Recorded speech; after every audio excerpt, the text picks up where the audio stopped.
ખાસ કરીને કર્ણાવતી સ્કૂલ નિયમોને ઘોડીને પી ગઈ છે।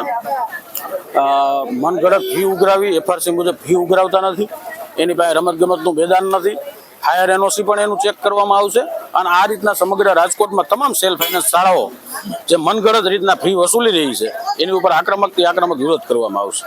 અરે ભાજપના નેતાઓની હોય, કોંગ્રેસના નેતાઓની હોય કે આમ આદમી પાર્ટીના નેતાઓની હોય, આ તમામને ટાર્ગેટ કરીને વાલીઓને જો કોઈ લૂંટતો હોય છે એનએસયુએ આગળ આવશે। એનએસયુએ દ્વારા આ ભ્રષ્ટાચારને ખુલ્લો પાડવામાં આવશે અને આની વિરુદ્ધ ઉગ્રમાં ઉગ્ર રજૂઆત કરવામાં આવશે। સરકાર શ્રી રાજ્યપાલ સુધી પણ આ મુદ્દાને અમે લઈને જશું।